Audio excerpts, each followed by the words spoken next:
이제 요한복음 오늘 세 번째 시간인데요. 본문으로 바로 들어가겠습니다. 6절을 보시면 6절 하나님께로부터 보내심을 받은 사람이 있으니 그의 이름은 요한이라. 두 가지 명제가 건져집니다. 첫째는 요한을 소개하는데 두 가지로 소개했어요. 첫째는 보냄을 받은 자다. 이것은 역시 우리 성도들에게도 매우 중요한 첫 번째 정체성이어야 합니다. 우린 누굽니까? 보냄을 받은 자입니다. 별로 실감을 안 하시는 표정이신데 우린 누굽니까? 보냄을 받은 자예요. 누구에게로부터? 하나님께로부터.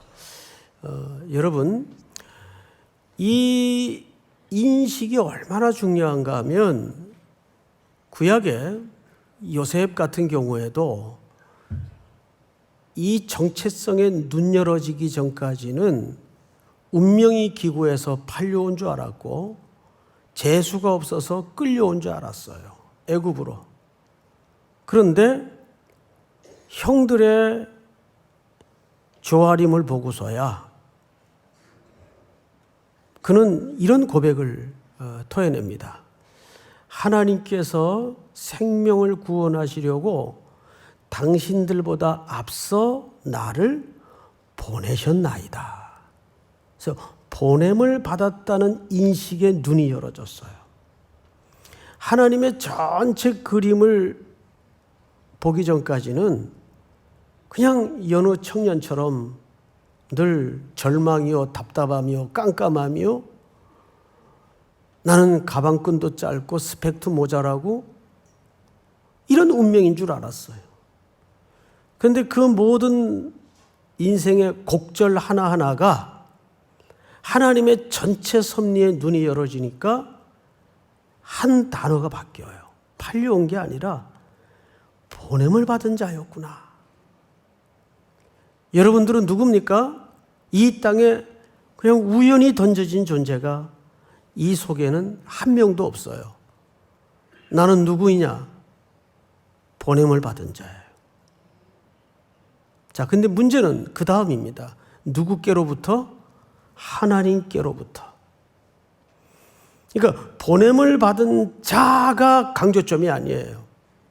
여기서 진짜 강조하고자 하는 것은 나를 누가 보냈느냐? 누가 보냈습니까? 전능자이시오 창조주이신 주권자이신 하나님이 나를 이 세상에 보냈다는 사실입니다. 그러니까 이 가운데에는 어느 한 생명도 그냥 우연히 왔다가 우연히 가는 인생도 없고 어쩌다 태어난 인생도 없습니다. 믿습니까? 이 두 가지 명제는 요한의 자기 소개 이전에 우리 하나님의 자녀이면 새롭게 가져야 될 자기 정체성이에요. 첫째, 나는 누구인가? 그럼 여러분들 이렇게 대답을 하세요. 보냄을 받은 자입니다. 그렇게 하십시다. 여러분들은 누굽니까? 여러분들을 보내신 분은 누구십니까? 그 사실을 진짜 고백으로 살아내기를 바랍니다. 믿습니까? 예. 이거는 어마어마하게 중요한 자기 고백이어야 하고 정체성의 확인이어야 합니다. 오늘 이 두 가지만 놓고도 여러분 깊이 하나님의 섭리 안으로 들어갈 수 있어야 됩니다. 나는 누구인가? 나는 이 땅에 보냄을 받은 자다. 누가 나를 보내셨는가? 하나님이 보내셨다. 자, 그렇다면 그 보내신 뭐가 있을까요? 목적이 있을 거 아니에요. 목적이 뭘까요? 자, 7절을 보십시다. 이렇게 돼요. 그가 뭐하러 왔으니? 자, 그러면 이거보다 더 선명한 설명이 있을 수 있을까요? 하나님은 세례 요한을 이 땅에 뭐하러 보냈어요? 증언하도록 하기 위해서 보냈어요. 무엇에 대한 증언입니까? 빛에 대해서, 그 빛은 곧 누구시죠? 예수 그리스도예요. 그 빛에 대해서 증언을 하기 위해 이 땅에 보냈습니다. 여기서 말하는 증언이라는 것은 협의적인 의미에서, 좁은 의미에서 그저 선교하고 전도하는 것에만 국한시킨 게 아니에요. 우리 길고 먼 인생의 노정을 다 가리키는 거예요. 우리 길고 먼 인생의 순례길에서 누구를 증언해내야 합니까? 그리스도를 증언해내야 됩니다. 그것이 우리를 이 땅에 보내신 하나님의 목적이에요. 자, 그렇다면 여기에는 두 가지 삶의 방식이 있어요. 어떤 이에게는 물질도 주시고 은사도 주시고 탤런트도 주시고 지위와 명예도 주셔서 인생을 살게 하실 수 있어요. 또 어떤 이에게는 아무것도 안 줘요. 돈도 없고 그렇다고 뭐 별다른 재주도 없고 그럴 수 있잖아요. 편차가. 그러면 하나님의 아들이신 예수 그리스도를 증언하기 위해서는 없는 쪽이 나을까요? 있는 쪽이 나을까요? 예? 있는 쪽이 나아요? 예. 글쎄요. 일단 그렇다고 합시다. 그런데 그렇게 은사와 특권과 명예와 물질을 주셨는데 그 성공적이듯 보이는 삶을 통해서 그리스도가 드러나지 않는다면 그건 인생의 장식품에 불과해요. 그런 인생을 성공이라고 부를 수는 없죠. 인생은 뭐가 성공인가 하면 있든 없든 그 기준이 중요한 게 아니고 그 인생 길에서 그리스도가 빛으로 증언되어져야 되는 삶이 진짜 성공적인 삶입니다. 그러면 없는 쪽은 그런 영광과 증언도 못하겠네요? 아니죠. 없는 쪽은 이렇게 증언할 수 있어요. 없지만, 약하지만, 없고 약함을 통해서 얼마든지 그리스도의 주되심을 증언하고 드러낼 수 있어요, 없어요? 그 사람이 없고 약한데도 무너지지 않더라고요. 그것 때문에 전전긍긍하는 삶을 살지 않더라고요. 그 없고 약함 속에서도 계속해서 그리스도의 주되심이 고백되어지고 드러날 수 있다면 그런 인생을 통해서도 어떻게 할까요? 하나님이 증언을 받으세요. 자, 그러면 여기서 비교를 좀 해봅시다. 어느 쪽이 더 쉬울 것 같아요? 없이 증언자로 사는 삶이 쉬울 것 같아요? 있고 가지고서 증언자로 사는 삶이 쉬울 것 같아요? 그건 사람에 따라서 다를 수 있겠지만 보편적으로 없고 약한 인생의 툴을 가지고 증언자로 사는 게 사실 훨씬 힘들죠.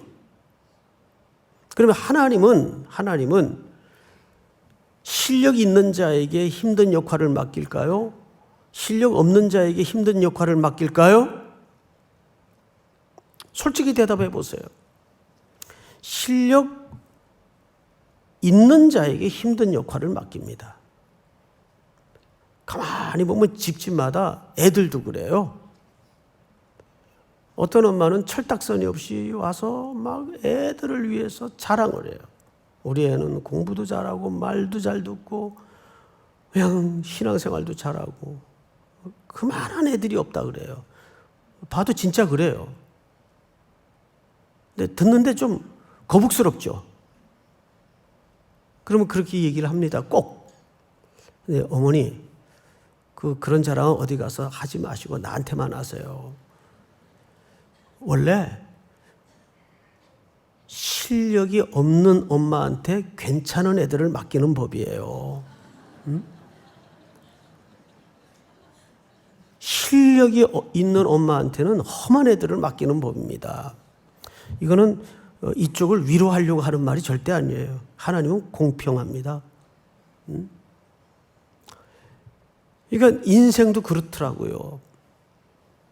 항상 저 외진 강원도 산골에 83세 평균 할머니 8분 모시고 20년, 30년을 목숨 걸듯 목회하는 친구들이 있어요.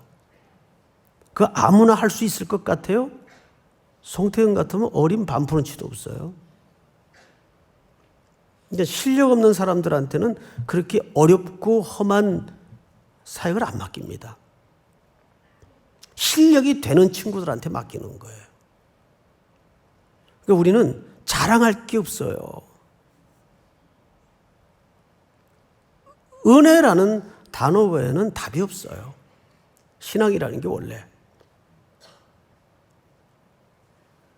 그러니까 여기 요한을 보낸 것은 증언을 위해서 보냈어요.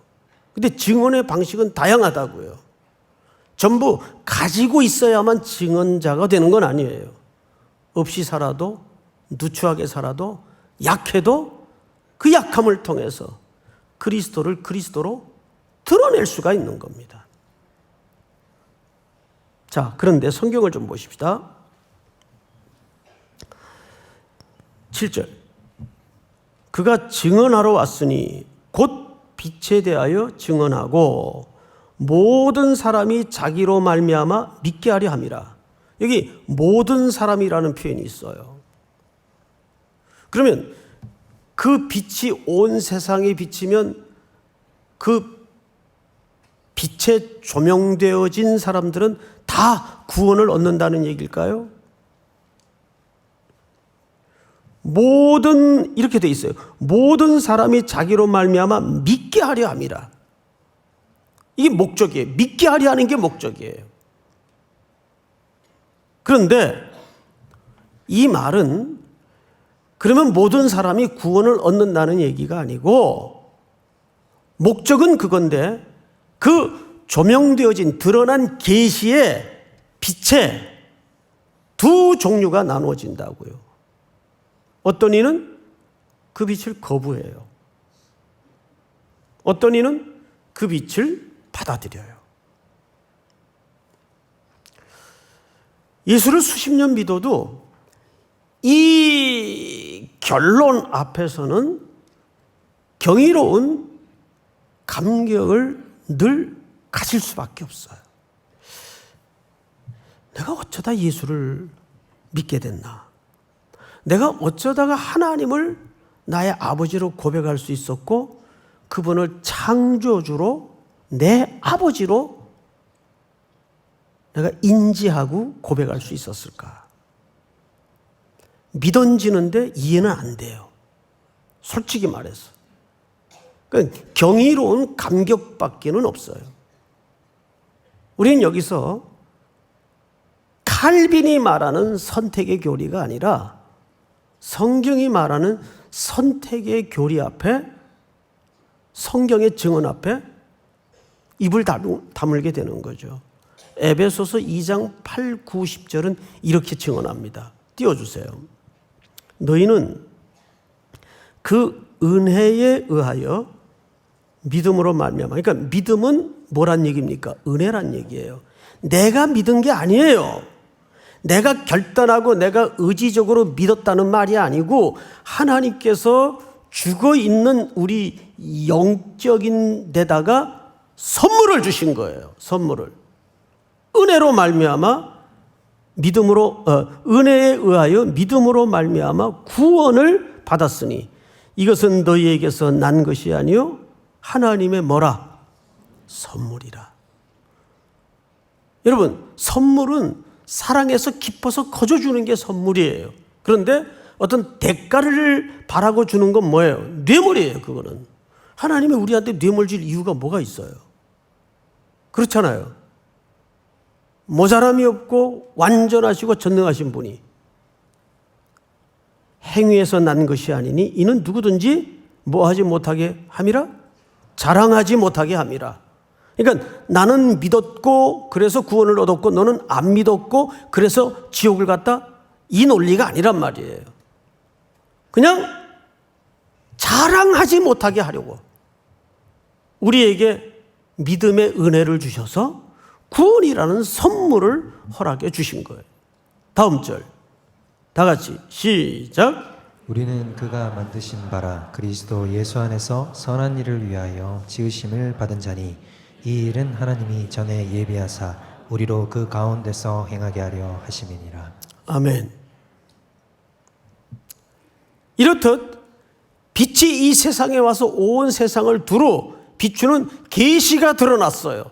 계시의 주체자이신 예수 그리스도가 이 땅에 드러났어요. 그런데 빛은 골고루 비칩니까? 여기만 비치고 여기는 안 비칩니까? 빛은 그런 법은 없어요. 제가 수십 년 살았지만 여태까지 태양이 그렇게 비추인 적은 못 봤어요. 언제나 온 세상에 태양이 뜨면 모든 세상에 다 빛이 비추어요. 예수 그리스도가 계시로 온 세상에 드러났어요. 근데 문제는 그 빛을 빛으로 받아들이는 사람이 있고 그 빛을 빛으로 거부하는 사람이 있더라고요. 그 이야기를 8절에서 이렇게 소개하죠.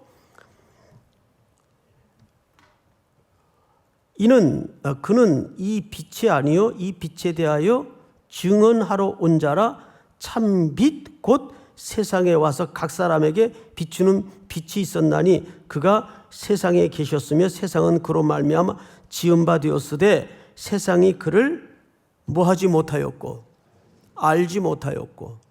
자, 우리는 여기서 세 가지 중요한 점을 인식하고 고백해야 됩니다. 첫째, 8절입니다. 그는 누굴 가르치죠? 세례 요한을 가리키. 그는 이 빛이 아니요 뭐예요?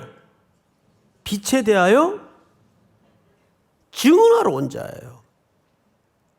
자, 이것은 우리 그리스도인이 이 세상에서 살아가는 삶의 태도이어야 한다는 이야기를 이렇게 소개합니다.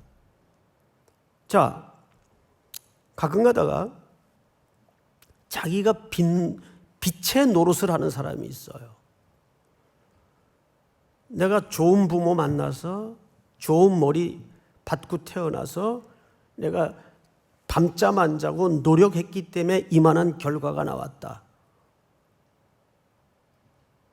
자본주의 사회에서 내가 벌어서 내가 쓰고 내가 누리는 거 누가 뭐라 그래. 이것은 가히 일반적인 율법주의적 사고예요. 자기가 심어서 자기가 거둔다는 논리예요. 우리는 모든 사고의 기초를 십자가와 은혜의 논리에서 생각하지 않으면 안 됩니다. 하나님께서 우리에게 주시는 분도 하나님이시고 걷어가시는 분도 하나님이세요. 머리가 좋습니까? 하나님이 좋게 하셨겠죠. 당연히. 그러니까 은혜 아닌 것이 한 군데도 없어요. 그런데 자기가 빛인 줄 알아요. 하나님이 좋은 머리를 주셨고 좋은 것을 주셨으면 그것을 통해서 그리스도를 증언하라고 주신 거예요. 하나님이 약함을 주셨고 가난함을 주셨다면 그것을 통해서 그리스도를 증언하라고 그 역할을 맡긴 거예요. 믿습니까? 자, 그런데 구절을 잘 보시면 참빛, 자, 예수님을 가끔은 이렇게 표현을 성경에서 합니다. 참떡, 참포도나무, 여긴 참빛. 이제 요한복음에는 이 개념이 굉장히 자주 등장을 합니다. 자, 여러분, 참의 반대 개념은 뭘까요? 그렇게 대답할 줄 알았어요. 거짓 아닙니다. 여기서 말하는 참의 의미는 거짓의 반대 개념으로서 참이 아니에요. 여기서 말하고자 하는 참의 개념은 본질적이고 궁극적인 것을 얘기합니다. 다시요. 여기서 말하는 참이라는 것은 우리 인간이 만나야 될 본질적이고 궁극적인 것을 얘기하는 거예요. 그런 개념으로서의 참이지 거짓의 반대 개념으로서의 참이 아니에요.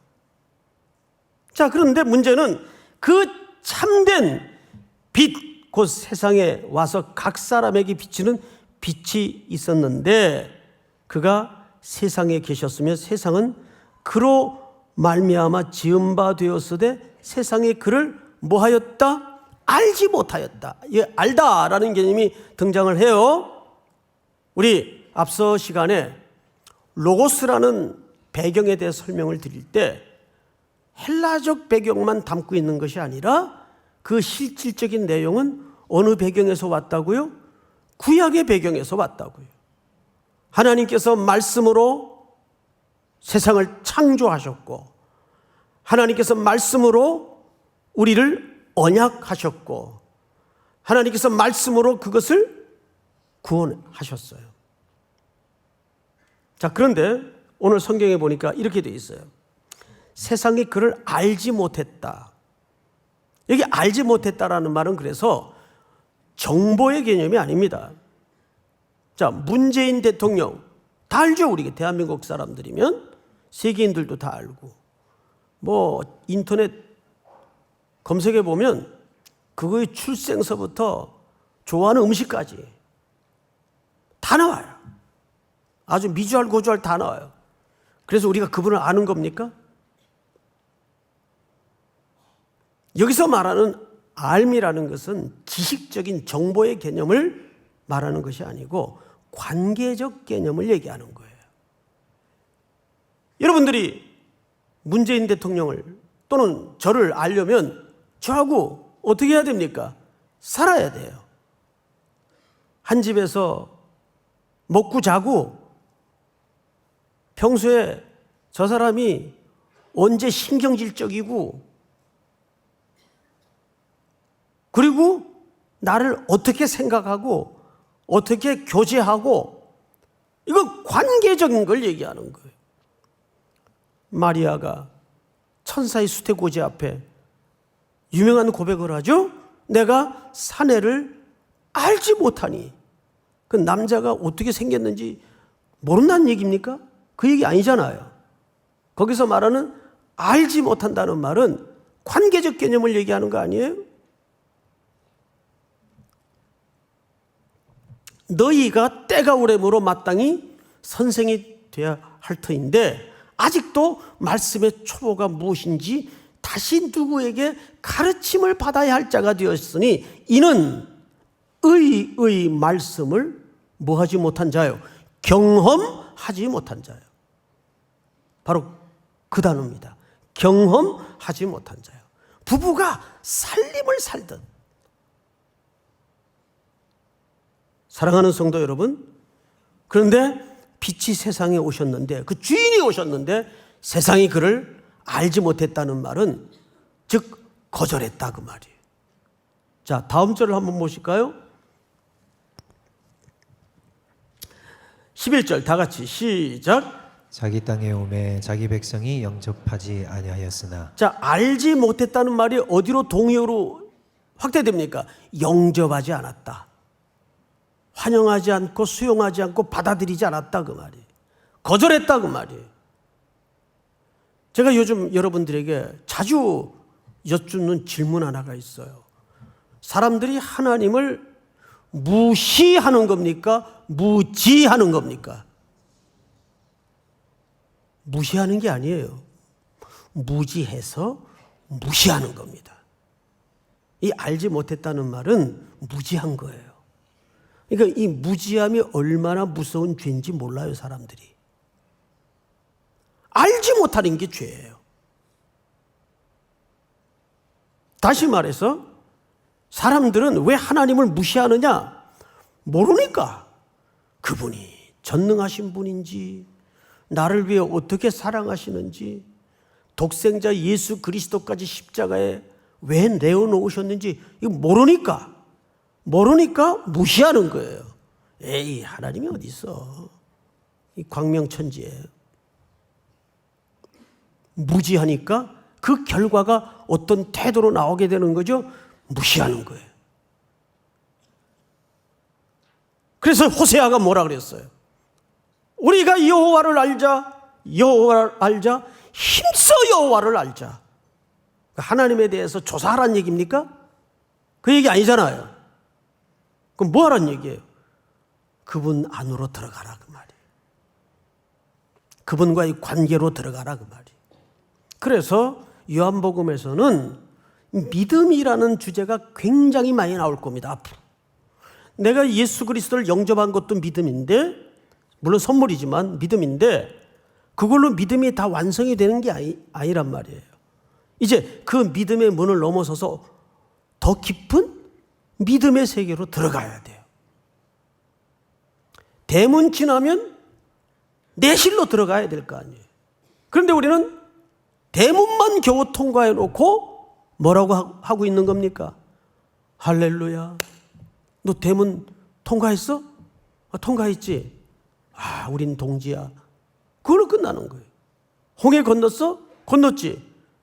계속 홍해 해변가에서 우리는 모닥불 피워놓고 홍해를 걷는 놀라운 감격에 젖어 있는 거예요. 조개 껍질 먹고 뭐 그러면서, 응? 해변가에서 빛이 파라솔 밑에서 선탠 해가면서, 그리고 계속 홍해 걷는 감격만 우려먹는 거죠. 이야, 건너올 때 장난 아니었어. 물은 하나님이 다 갈라놨는데 그 감격에 젖어 있으면 어떡하자는 거예요. 이제는 광야를 지나서 더 부요한 하나님 안에 사는 삶의 믿음의 세계로 들어가야 되는데, 아직도 해변가에서 해변의 추억을 읊조리고 있다면 안 되는 거죠. 우리 신앙은 요한복음 강해를 통해서 더 깊은 믿음의 세계로, 하나님을 경험하고 말씀을 아는 세계로 들어가야 돼요. 믿습니까? 자, 성경을 보세요. 그러나 이제 위대한 반전이 벌어지는데 12절, 영접하는 자 곧 그 이름을 믿는 자들의, 여기서도 믿는이라는 표현이 등장하죠. 자들에게는 하나님의 자녀가 되는, 자, 여기 되는, 자, 앞을 보세요. 된다라는 말이 기노마이라는 말을 쓰는데, 이 기노마이라는 말이 창조 때 쓰는 표현이에요. 그러니까 하나님께서 우리를 하나님의 자녀로 새로 그리스도를 통해서 뭐 하는 겁니까? 창조하시는 거예요. 새 창조. 첫 아담은 실패했지만 둘째 아담으로, 마지막 아담이자 둘째 아담으로 오신 예수 그리스도 안에서 우리를 새로 빚고 창조하시는 거예요. 그 말이 하나님의 자녀가 되는 이라는 이 되는 단어에 걸려 있는 겁니다. 그다음에 성경을 보십시다. 12절에 되는 뭘 주셨습니까? 권세. 자, 여러분, 권세라는 말은 능력 이런 의미가 아니에요. 특권이라는 뜻입니다. 정확한 개념은 특권. 우리가 세상에 조그만 특권을 가져도 그거 행세하고 싶어서 얼마나 속에서 분출하고 싶은 욕망이 있습니까? 조그만 권력만 있어도. 자루 속에 송곳이 삐져나오고 싶어서 발버둥을 치잖아요. 여기 정확하게 특권이라는 뜻입니다. 근데 누구의 특권이에요? 하나님의 자녀가 된 특권이에요. 여러분, 이 특권을 이 세상에서 얼마나 누리고 알고 사용하고 살고 있습니까? 그런 의미에서 하나님의 자녀가 된 우리들에게는 세상 아무리 어마어마한 분 앞에 어마어마한 어떤 것에 위축되거나 쫄아들 아무 이유가 없어요. 사랑하는 성도 여러분, 우리에게는 어떤 누구도 흉내낼 수 없고 대체할 수 없는 특권이 있는가 하면 하나님의 자녀가 되는 특권이 주어졌어요. 여러분, 그 특권을 가진 자다우게 이 세상에서 살아내고 있나요? 근데 우리는 계속 그 특권에 비해서는 아무것도 아닌 이 땅의 거품처럼 사라지거나 제한되거나 없어질 것에 거의 평생의 운명을 건 삶의 태도가 있잖아요.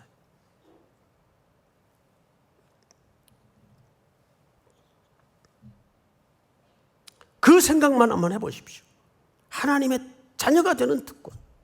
근데 이것을 세 가지 부정문과 한 가지 긍정문으로 13절에서 이렇게 요약합니다. 첫째, 이는 혈통으로나, 그러니까 하나님의 자녀가 되는 것은 엄마 아버지가 사랑을 해서 되는 것도 아니고 혈통으로나 육정으로나 어떤 성적인 욕구로 되는 것도 아니고, 여기에서는 부정적인 성적인 욕구를 얘기한 게 아니, 사락스라는 말은 그냥 인간에게 있는 내추럴한 어떤 본능을 얘기하는 거예요. 그것으로 되는 것도 아니고 혈통으로나 육정으로나 사람의 뜻, 이게 아버지의 남자의 뜻을 따라서 우리가 이 땅에 태어나는 게 아니란 말이에요. 오직 어디서 난 자들이니라? 하나님께로부터 난 자들이니라. 하나님의 자녀가 되었다는 것은 이 인식을 우리가 근본적인 측면에서 새롭게 해야 돼요. 우리가 위로 난 자들입니다. 예수 그리스도께서 위로 오셔서 우리에게 자녀되는 특권의 도구가 되어주신 것처럼, 방법이 되어주신 것처럼, 그러기에 우리가 하나님의 자녀가 되는 특권을 갖게 된 겁니다.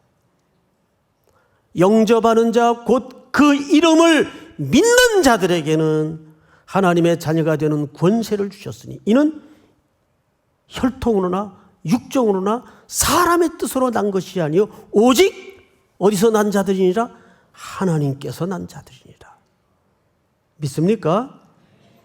이제 요한복음이 맞춰질 즈음에는 여러분들의 신앙의 단계가 저 깊은 하나님의 내면에 저 안방으로까지 들어가서 그리스도가 신랑 되시고 여러분들은 그분의 신부가 되셔서 그분과 먹고 마시는 놀라운 영적인 부여를 경험하는 은혜가 있기를 주님의 이름으로 축원하고 축복합니다. 우리 다 일어나십시다.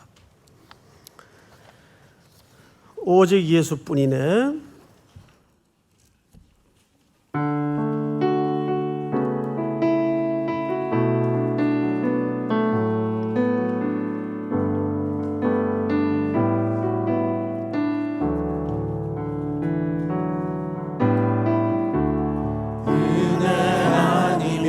살아갈 수가 없네. 호흡마저도 다 주의 것이니 세상 평안과 위로 내게 없어. 예수 오직 예수뿐이네.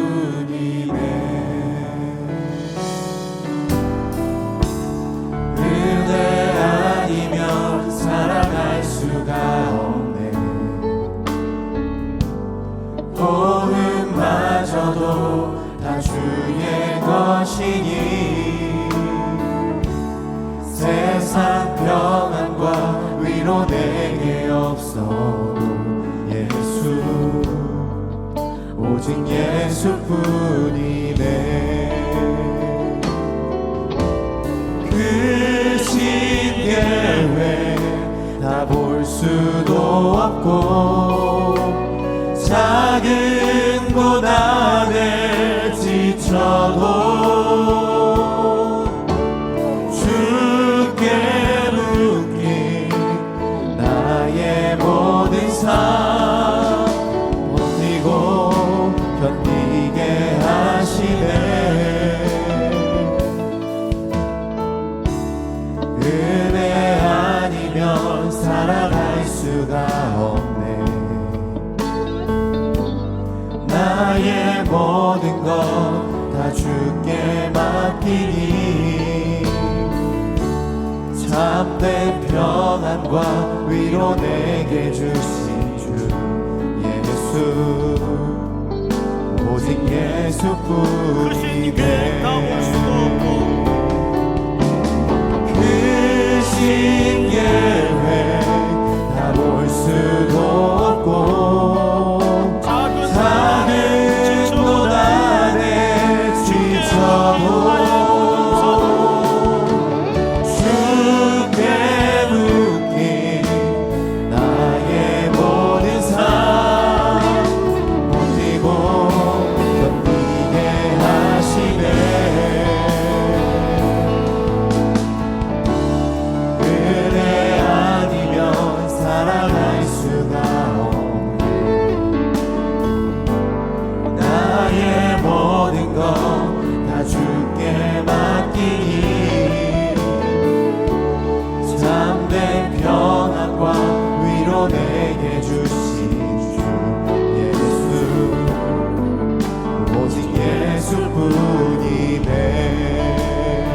예수뿐이네 우리 한번 서신 채로 눈을 감고 기도합시다. 성경은 왜 예수 그리스도를 알파와 오메가로 설명했을까요? 그분으로부터 세상은 시작이 되었고 그분으로 말미암아 세상은 완성된다는 것입니다. 우리 인생이 그 안에 놓여져 있습니다. 오직 예수 외에는, 참빛 외에는, 은혜 외에는 우리 인생을 분석할 수도 없고 설명할 수도 없습니다. 다시 한번 이 요한복음의 말씀을 듣는 과정에 우리 믿음의 세계가 더 그분 안으로 깊이 부여해지는 은혜를 경험하게 하여 주시옵소서. 오늘 주신 말씀 붙들고 나는 보냄을 받은 자입니다. 그리고 하나님이 요한을 보내듯 나를 이 땅에 보내셨습니다. 왜요? 증언토록 하기 위해서, 예수 그리스도를 드러내도록 하기 위해서. 오늘 주신 말씀 붙들고 계속되는 선교의 일정을 위해서, 또 여러분들이 오늘 고단한 한 주간의 삶을 마치고 한 주를 시작하는 첫날 가지고 나온 모든 소소한 기도 제목에서부터 혼자는 도저히 감당할 수 없는 엄청난 문제까지도 나를 위해 대속의 죽음을 죽으신 그 십자가 밑에 그 기도에 고단한 짐을 풀어내고 주여 한번 부른 다음에 통성으로 다 같이 기도합니다. 주여